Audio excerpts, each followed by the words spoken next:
Hare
हम गीता ज्ञान यज्ञ में सम्मिलित हों, यहाँ आकर बैठ जाते हैं तो मन में सभी साधक यही धारणा बनाकर बैठेंगे कि महर्षि वेद व्यास हमें ही ज्ञान देने के लिए इस ग्रंथ के रूप में यहाँ विराजमान हैं। हम में से सभी एक एक साधक यही दृढ़ निश्चय करके जानेंगे कि महर्षि हमारे ही अंदर का मोह ममता लालच का अंधकार मिटाने के लिए हमें प्रेरणा दे रहे हैं। हम ये ज्ञान प्राप्त करके अर्जुन की भांति ही योग के रथ पर आरूढ़ हो जाएंगे। ऐसी कृपा परमात्मा हम पर सदा बनाए रखें, सदा बनाए रखें। तो श्रीमद् भगवत गीता दूसरा अध्याय 22 नंबर श्लोक पढ़ने जा रहे हैं।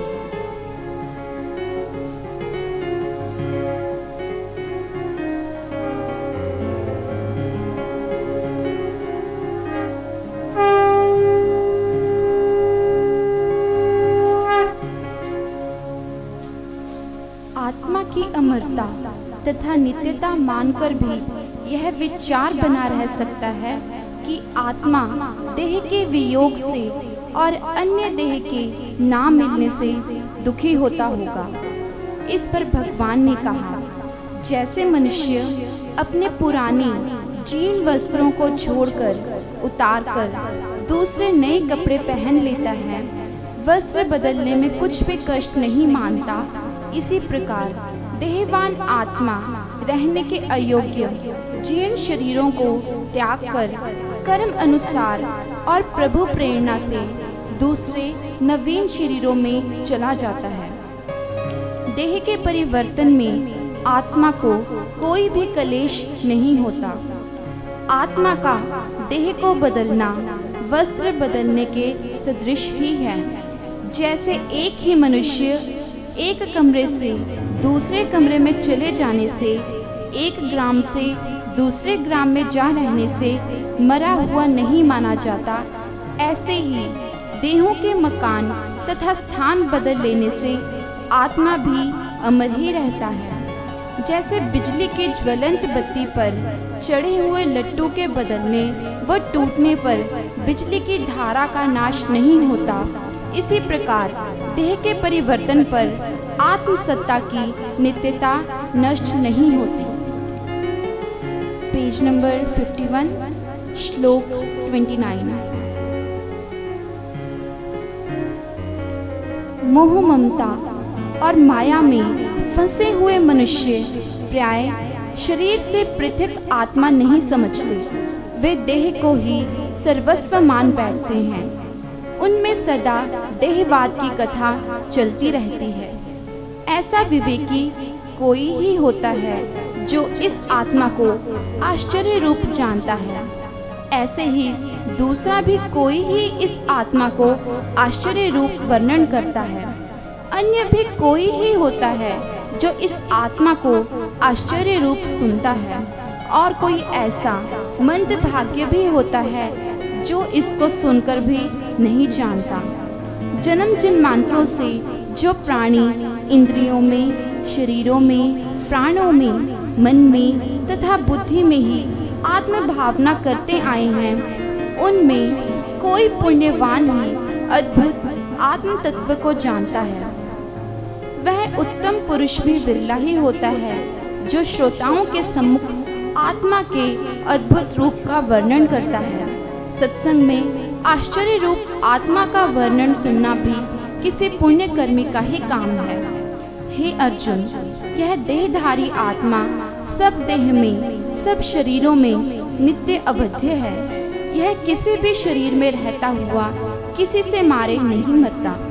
इसलिए सब जीवों की भी चिंता करना तुझे उचित नहीं है। यहाँ उपस्थित दोनों के मनुष्यों का आत्मा ही क्या, शरीरधारी मात्र का आत्मा अमृत है और सदा अविनाशी है। इस प्रकार आत्मा की अमर सत्ता को देह से भिन्न दर्शाकर और कर्तव्य कर्म में मोह ममता में पढ़कर शोक करना अनुचित बताकर महाराज ने अर्जुन को क्षत्रिय धर्म की दृष्टि से कहा। स्वधर्म को, अपने क्षत्रिय के कर्तव्य को देखकर भी तुझे कांपना उचित नहीं है।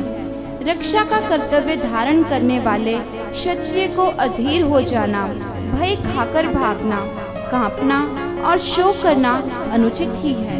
निश्चय से धार्मिक युद्ध से भिन्न दूसरा कोई कर्म क्षत्रिय के लिए कल्याणकारी नहीं है। शूरवीर क्षत्रियों का कल्याण धर्ममय युद्ध से ही हो जाता है।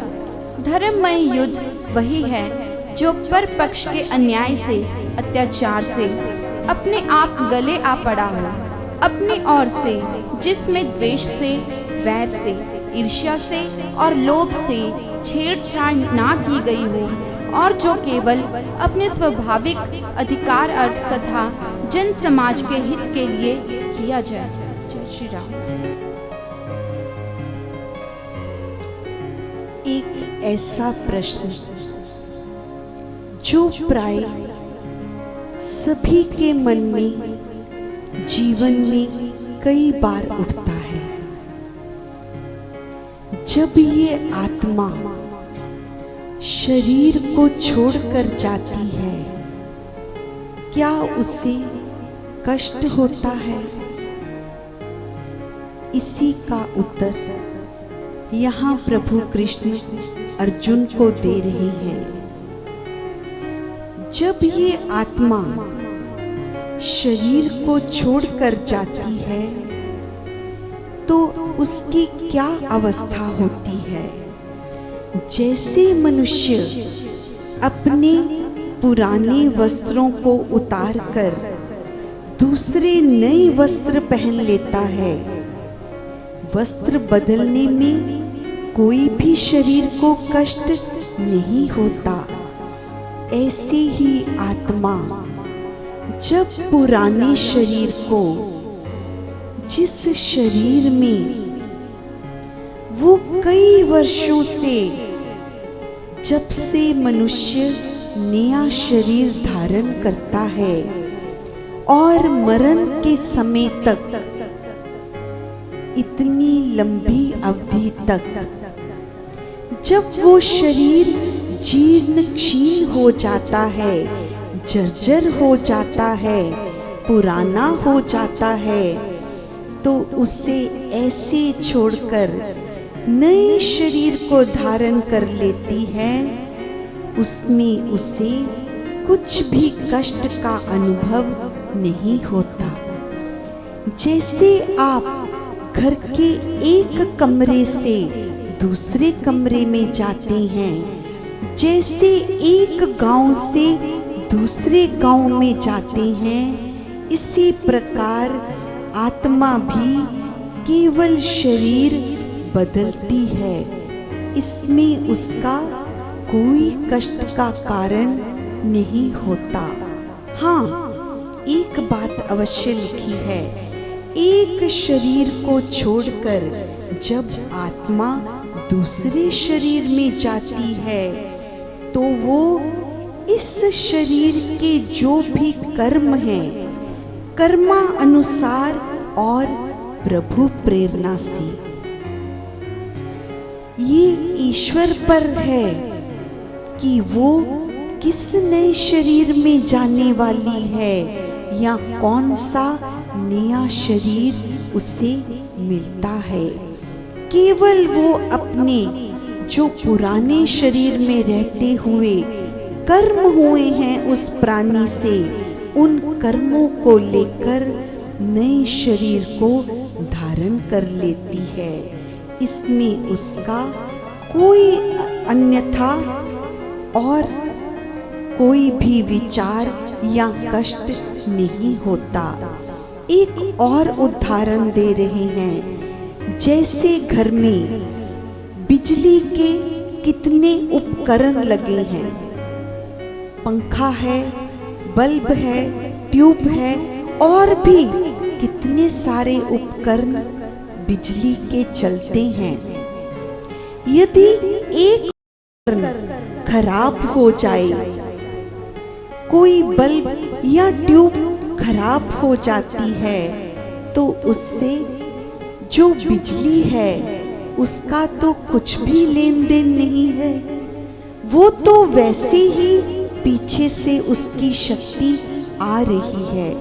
आपको केवल बल्ब या ट्यूब बदलनी है।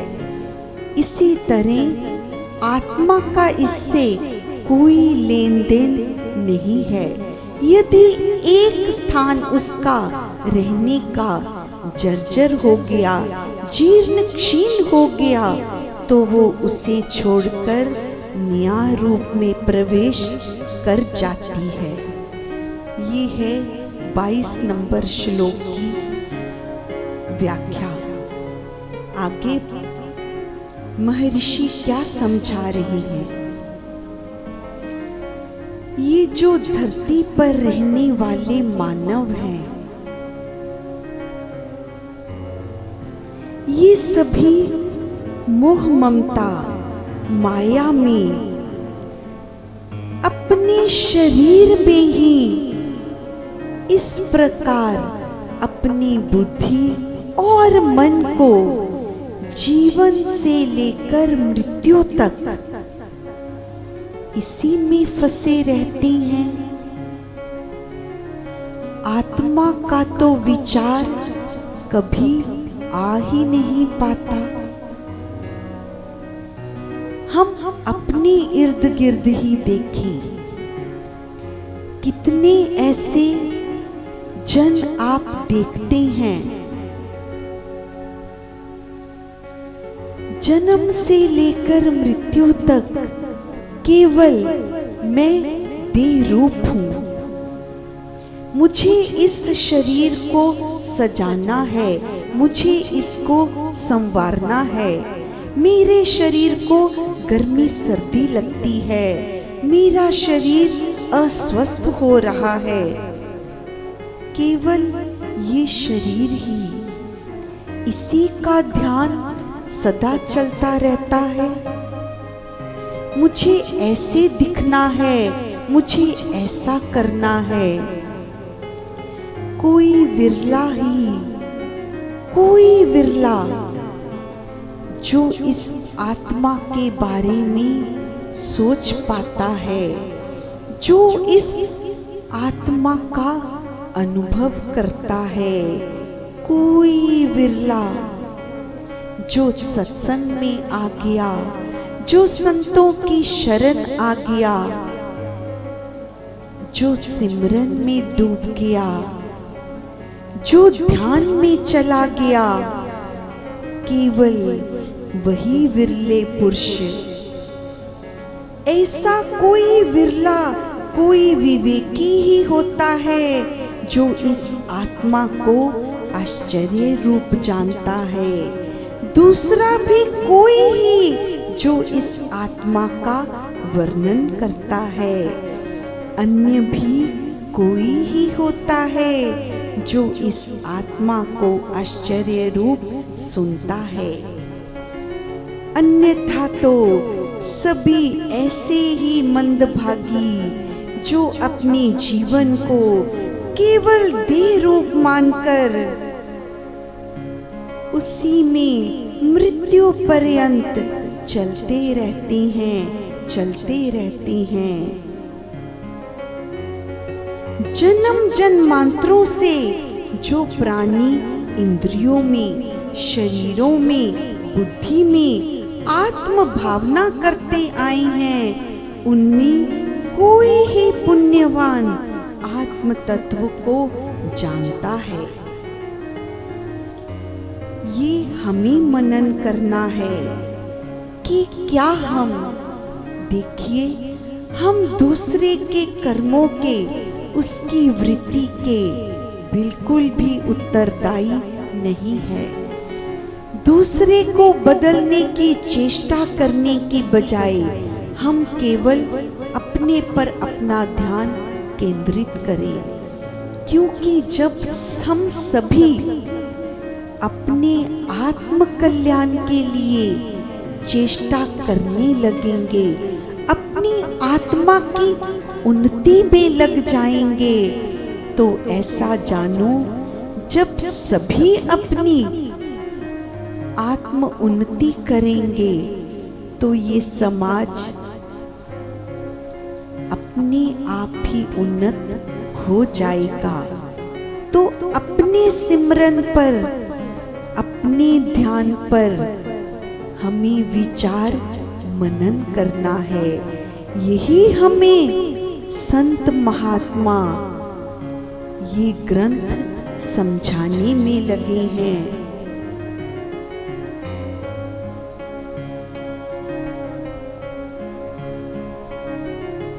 आत्मा की अमरता बार बार अर्जुन को समझाने के लिए श्री कृष्ण ये बता रहे हैं कि ये जो देह में आत्मा रहती है ये अवध्य है, ये किसी से मारे नहीं मरता। तो जब ये आत्मसत्ता अमर है तो यहाँ पर तेरा कर्तव्य क्या है? तू युद्ध भूमि में आ खड़ा हुआ है। अर्जुन को इस समय भगवान कृष्ण जो उसका कर्तव्य समझाना चाहते हैं, उसके लिए उसे क्या बता रहे हैं? देखिए, जिस समाज में हम रहते हैं उसकी, किसी भी समाज को सुचारू रूप से चलाने के लिए कुछ बुद्धिजीवियों द्वारा प्रावधान किए जाते हैं। उसको कई वर्गों में बांटा जाता है ताकि ये समाज भली प्रकार से चल सके। तो ऐसे कई वर्णों में उसे बांटा गया है। प्राचीन काल से ही सुव्यवस्था के लिए हर वर्ण को अपना कार्यभार सौंपा गया है। किसी को संचालन का भार सौंपा गया, जो राजनेता लोग हैं, जो राजपाट संभालते हैं। किसी को देश की रक्षा का कार्य दिया गया, जो सैनिक हैं। इसी प्रकार किसी को व्यापार का कार्य सौंपा गया और किसी को समाज को साफ रखने का, इस प्रकार के अन्य कार्य सौंपे जाते हैं वर्णों को। जब सभी वर्ण अपने अपने कार्य को ठीक प्रकार से करते हैं तभी समाज सुव्यवस्थित ढंग से चलता है। तो आज भगवान कृष्ण अर्जुन को यही बता रहे हैं कि यदि तू क्षत्रिय है तो इसका अर्थ ये है कि उस वर्ग के लोगों को, उस समाज को सुचारू रूप से उसका संचालन करने का भार सौंपा गया है। जो राज परिवार के लोग हैं उन्हें देखना है कि हमारा देश किस प्रकार से अच्छे ढंग से चल सकता है। तो यहाँ पर यदि तू रक्षा का कर्तव्य धारण करने वाले क्षत्रिय को अधीर हो जाना, भय खाकर भागना, कांपना, शोक करना अनुचित है। निश्चय से ये जो धार्मिक युद्ध है इससे अतिरिक्त क्षत्रिय के कल्याण के लिए कल्याणकारी नहीं है। यहाँ पर जो तो युद्ध करने के लिए आ खड़ा हुआ है, ये धर्ममय युद्ध है। अब यदि तू यहाँ से भाग जाएगा तो लोग ये नहीं कहेंगे कि तू किस लिए भाग गया, तेरे मन में दया का भाव आ गया या अपने सगे संबंधियों के लिए मोह का भाव आया। वो तो यही कहेंगे कि तू भय के कारण इस युद्ध से भाग खड़ा हुआ। और ये धर्म में युद्ध की परिभाषा क्या है? एक तरफ हम कहते हैं कि युद्ध नहीं होने चाहिए, तो फिर ये धर्ममय युद्ध क्या है? कोई युद्ध धर्ममय कैसे हो सकता है? क्योंकि युद्ध तो केवल विनाश ही विनाश करता है। ये ठीक है कि युद्ध के परिणाम भयंकर होते हैं, युद्ध में बहुत विनाश भी हो जाता है, लेकिन युद्ध में जो दो पक्ष खड़े हैं, एक पक्ष वो है जो दूसरे पर अत्याचार करता है, जो किसी स्वार्थ के कारण अपने युद्ध के लिए आ खड़ा हुआ है। लेकिन दूसरा पक्ष वो है जिस पर युद्ध थोप दिया गया, जिसको दूसरे पक्ष के अन्याय का, अत्याचार का जवाब देने के लिए युद्ध भूमि में आना पड़ा। वो जन समाज को, अपने देश को ऐसे अत्याचारियों से बचाना चाहते हैं, अपने देश की, अपने समाज की रक्षा करना चाहते हैं, ताकि ये अत्याचारी अन्यायी लोग समाज के जन साधारण को पीड़ा ना पहुंचा पाए। उस पक्ष के लिए ये युद्ध धर्ममय बन जाता है। उसको इस युद्ध का कर्म लेप नहीं लगता, इसकी बजाय ये उसके लिए स्वर्ग के द्वार खोलने वाला है। यही बात भगवान श्री कृष्ण अर्जुन को समझा रहे हैं, बार बार कह रहे हैं कि तेरे लिए इस समय इस युद्ध के अतिरिक्त अन्य कोई भी कर्तव्य प्राथमिकता का नहीं है। एक भजन सुनेंगे। पेज नंबर 66, श्लोक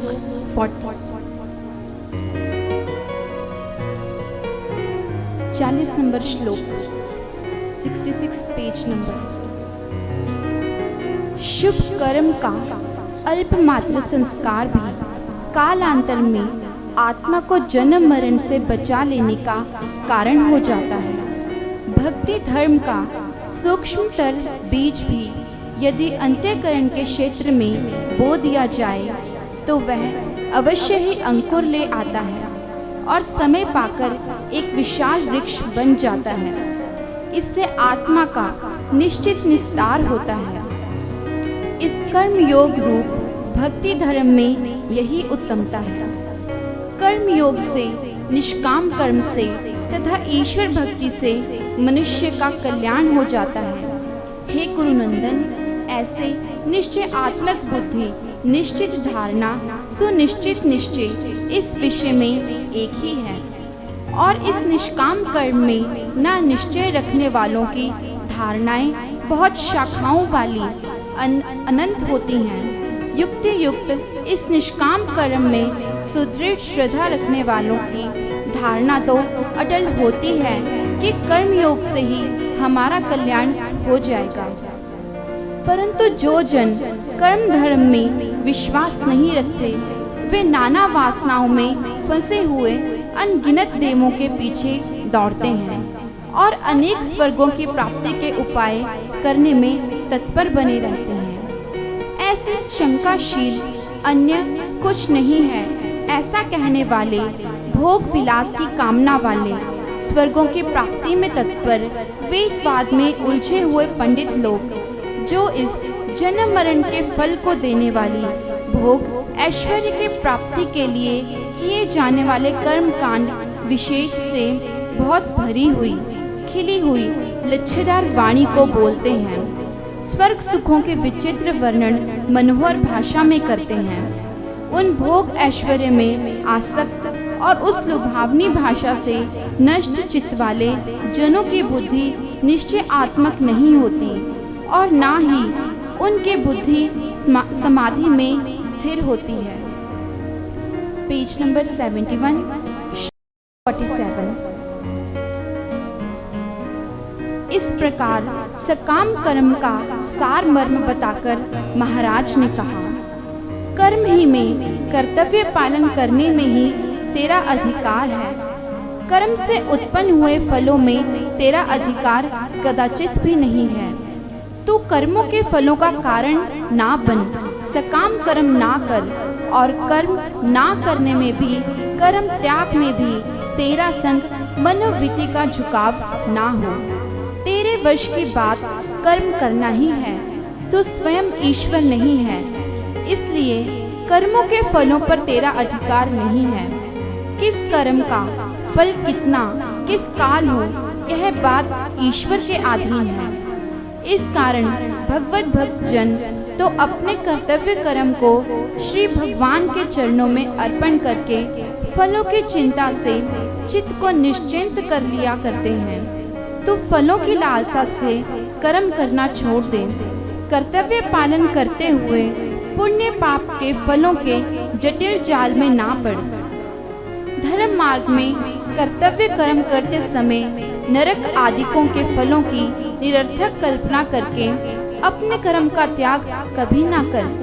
सम रहना, ब्रह्म स्थिति में रहना तथा ईश्वर परायण होकर निष्काम कर्म करना योग है। हे अर्जुन, कर्मों के फलों की इच्छा छोड़कर योग में रहता हुआ तू कर्मों को कर। सफलता तथा निष्फलता में सम होकर तू कर्मों को कर। समता को ही योग कहा जाता है। कार्य ही सफलता में, निष्फलता में, हानि में, लाभ में, सुख में, दुख में और जय पराजय आदि में अपनी मनोवृत्ति को विषम ना बनने देना, शांत और सम रखना ही योग है। चित्त की समता का नाम ही समाधि है। ऐसा समभाव युक्त योगी अपने सब कर्तव्य कर्म करता हुआ नारायण में निवास करता है। वह ब्रह्मस्थ ही कहा गया है।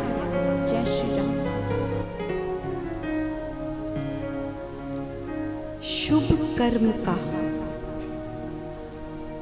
अल्प मात्र संस्कार भी आत्मा को जन्म मरण से बचा लेने का कारण हो जाता है। हमारे मन में कितनी बार ये प्रश्न उठता है कि हम तो इतने शुभ कार्य करते हैं, हम तो सत्संग पे जाते हैं, हम तो परमात्मा का भजन कीर्तन करते हैं, फिर हमारे ऊपर ये दुख क्यों आ गया? इसी संशय का निवारण कर रहे हैं महर्षि। मत भूलो कि परमात्मा के ऐसे कंप्यूटर लगे हैं जिनसे तुम्हारा छोटा से छोटा कर्म, चाहे मानसिक है, वाचिक है या शारीरिक है, वो भी नहीं बच पाता। सब उस परमात्मा के कंप्यूटर में फीड हो रहा है।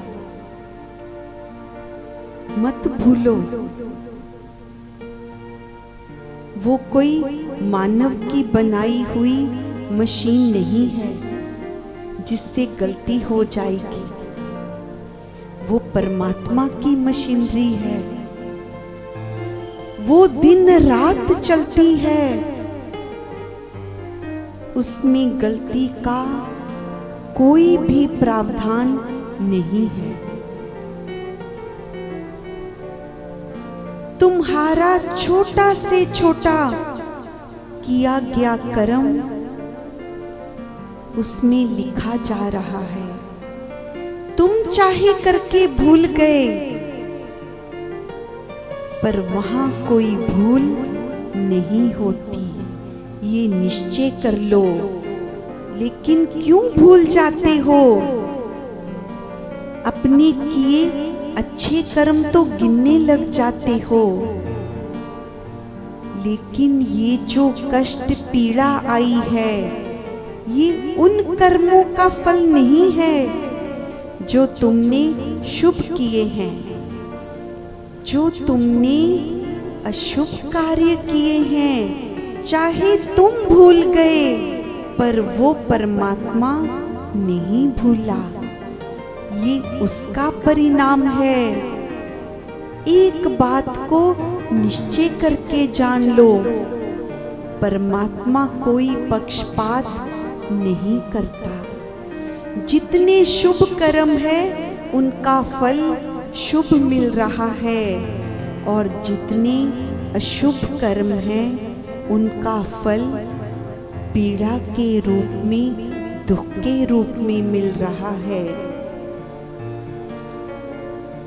ये सब हमारा ही किया है।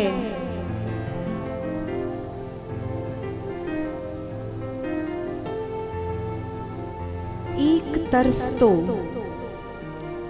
कर्म योग से, निष्काम कर्म से, ईश्वर भक्ति से मनुष्य का कल्याण हो जाता है। ये सब बात हम समझ रहे हैं। बहुत बड़ा एक मनन का विषय कह रहे हैं। जो निश्चयात्मक बुद्धि है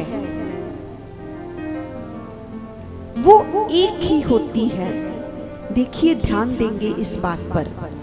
जो परमात्मा के मार्ग पर चलने वाले लोग हैं, जिन्हें संतों का मिलाप हो जाता है, जिन्हें परमात्मा पर पूर्ण विश्वास हो जाता है, उनकी बुद्धि निश्चयात्मक हो जाती है। कैसे? हम ये मान लेते हैं कि जो ये भक्ति का मार्ग है, ये निष्काम मार्ग है, ये भावों का मार्ग है। लेकिन जो जन कर्म धर्म में विश्वास नहीं रखते, वे नाना वासनाओं में फंसे हुए अनगिनत देवों के पीछे दौड़ते रहते हैं और अनेक स्वर्गों की प्राप्ति के उपाय करने में तत्पर बने रहते हैं। वो शंकाशील हो जाते हैं। कितना अंतर है दोनों में। एक तरफ वो साधक हैं जिन्हें परमात्मा का वो मार्ग मिल गया, जिस पर उनको दृढ़ विश्वास, दृढ़ निश्चय हो गया कि मैं इन कर्मों के द्वारा, मैं इस भक्ति के मार्ग पर चलकर परमात्मा की ओर बढ़ रहा हूँ, परमात्मा तक पहुँच जाऊंगा। उनके मन में, उनके अंदर की अवस्था का कितना अंतर रहता है। जो एक साधक है, जो श्रद्धावान है, जो विश्वासी है, उसके अंदर सदा भय के स्थान पर आनंद, शांति की लहरें उठती हैं, क्योंकि वो जानता है कि मेरे भाव मेरे परमात्मा तक पहुंच रहे हैं। वो जो भी कार्य कर रहा है वो परमात्मा का जानकर कर रहा है, इसलिए शांति आनंद पाता ही चला जाता है। लेकिन दूसरी तरफ वो भक्त हैं जिनकी बुद्धि निश्चयात्मक नहीं है, मन सदा डावाडोल रहता है। क्यों? क्योंकि वो उनके पीछे चल पड़े, उनकी बुद्धि जो उनको कर्म कांडों के कई तरह के उपाय बताने में लगे हैं, चाहे वो अपने स्वार्थ के कारण जन समाज को, जन साधारण को ऐसे ऐसे मार्ग दिखाते हैं जिस पर चलते हुए वो सदा भय से घिरे रहते हैं, मन में शांति आनंद ले ही नहीं पाते। जब अंदर भय रहेगा तो शांति कहाँ आएगी, कैसे आएगी? उनको रोज प्रतिदिन वो ऐसे ऐसे भय दिखाते हैं, हम नहीं देखते समाज में। तुम ये व्रत रखो, ऐसे ऐसे प्रलोभन अपनी लच्छेदार वाणी से गीता जी कह रही है, अपनी बहुत खिली हुई लच्छेदार वाणी को बोलते हैं, स्वर्ग के सुखों के विचित्र वर्णन मनोहर भाषा में करते हैं। तुम ये उपाय करोगे तो तुम्हें ये मिलेगा, ऐसे ऐसे लालच और ऐसे ऐसे भय। तुम ये कठिन से कठिन व्रत रखो, और यदि ये व्रत थोड़ा सा भी तुम चूक गए, तुमने भूल से कुछ खा लिया, तो कितना भय दिखाते हैं। एक तरफ प्रलोभन, एक तरफ भय, इन दोनों में परमात्मा कहाँ आता है? उसको तो तुम भूल ही जाते हो, क्योंकि इन दोनों के मार्गों पर चलते हुए ही पूरा जीवन ऐसे ही गुजर जाता है। जिसको पाने के लिए निकले थे वो मंजिल तो कहीं छूट ही गई। केवल स्वर्ग के सुखों का लालच, केवल भय, यही दो चीजों में संसार पूरा जीवन चलता जाता है। इस तीर्थ पर जाओगे तो ये मिलेगा, और यदि वो नहीं मिलता, तुम कहते हो पंडित जी आपने तो कहा था ये उपाय करने से ये मिलेगा, मैंने उपाय तो किया पर मिला तो है नहीं। तो पंडित जी क्या कहेंगे, जो तुझे मैंने करने को कहा था इसका अर्थ ये है तूने उसे भली प्रकार से नहीं किया, इसीलिए तेरी इच्छा, तेरी मनोकामना पूर्ण नहीं हुई। फिर भी नहीं समझते, ये परमात्मा का मार्ग नहीं है। परमात्मा का मार्ग केवल और केवल भावों का, जिसमें केवल तुम और तुम्हारा परमात्मा, और तीसरा कोई हो ही नहीं सकता।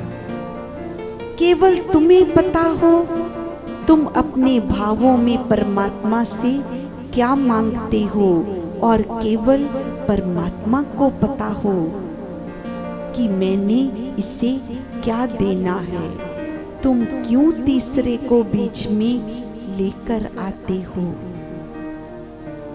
ये केवल दो का ही मार्ग है। यही ज्ञान ये ग्रंथ हमें सदियों से देता चला आ रहा है। हम ही नहीं समझें तो क्या होगा। जय श्री राम। बरसे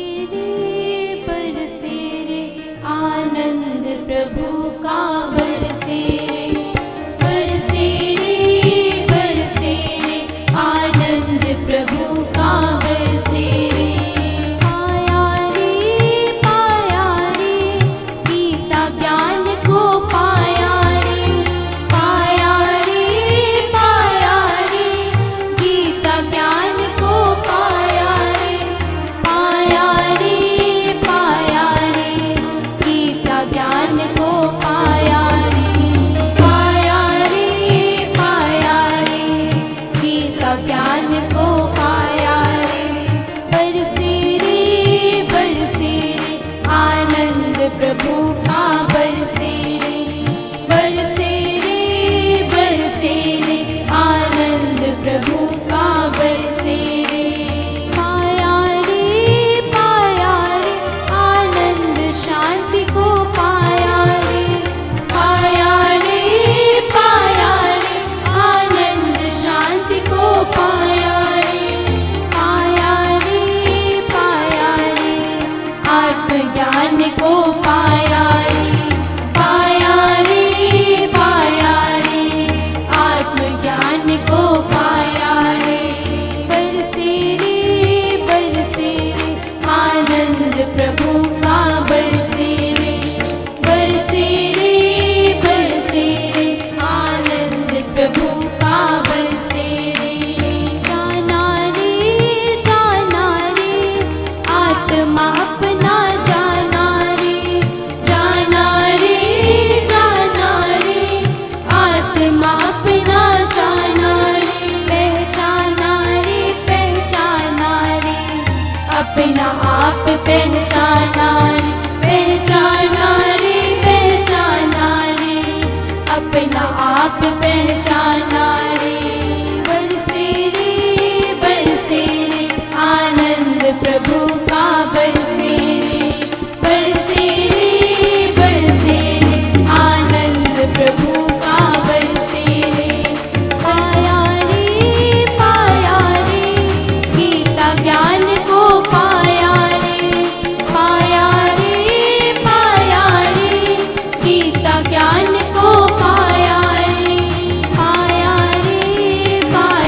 रे गीता ज्ञान को पाया रे। पाया रे गीता ज्ञान को पाया रे। बरसे रे आनंद प्रभु का बरसे रे।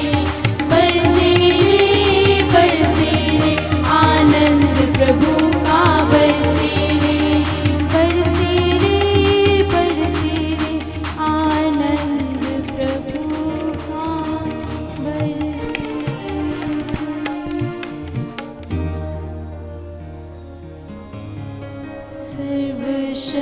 सर्वशक्तिमते परमात्मने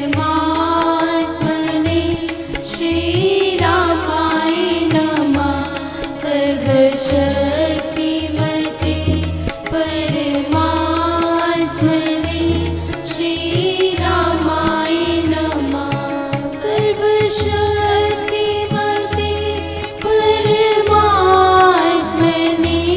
श्रीरामाय नमः। सर्वशक्तिमते परमात्मने श्रीरामाय नमः।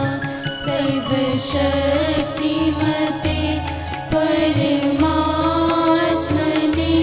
श्रीरामाय नमः। सब कुछ मिलता है, फर्स्ट क्लास है। रहन बहुत जगह अच्छी, सब कुछ है। बेड कपड़े सब, पैर जुत्ती जाती सब चीज मिलती है सन। खान ਨੂੰ बहुत बढ़िया। बेटे ने आपको शादी करने लगना भी बहु थोड़ा जा यो कर दी थी। हम पीछे मैं बीमार हुई हाँ सिमरन पूजा बेटी नानी सेवा करके बहुत है।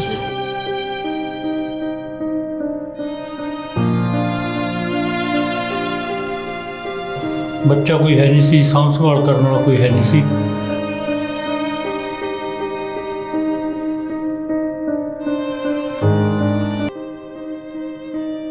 नमस्ते, निष्काम सेवा आश्रम से मैं ज्योति निष्काम। हमारे प्यारे गुरुजी स्वामी निष्काम जी द्वारा पिछले 45 सालों से कई अलग अलग सेवा के कार्य किए जाते हैं, जिनमें से प्रमुख है निष्काम वृद्धाश्रम। 7000 गज में फैला यह आश्रम गांव बिला में स्थित है।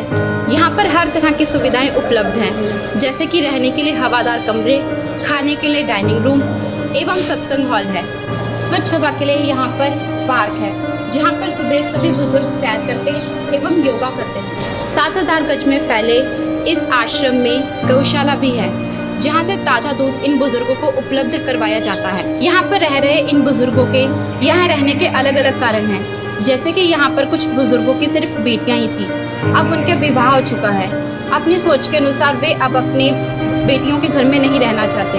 कुछ बुजुर्गों के बच्चे अब फॉरेन में सेटल हो चुके हैं, लेकिन इस वृद्ध अवस्था में वो कहाँ पर जाएं? कुछ बुजुर्गों ने विवाह ही नहीं करवाया, अब इस अवस्था में वो कहाँ पर जाएं? इसके लिए बना है निष्काम वृद्धाश्रम, जहाँ के आंगन में यह वृद्ध अपनी जीवन की शाम खुशी खुशी काटते हैं।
लगाना पुण्य का काम है तो फलदार पेड़ लगाना महापुण्य का काम है।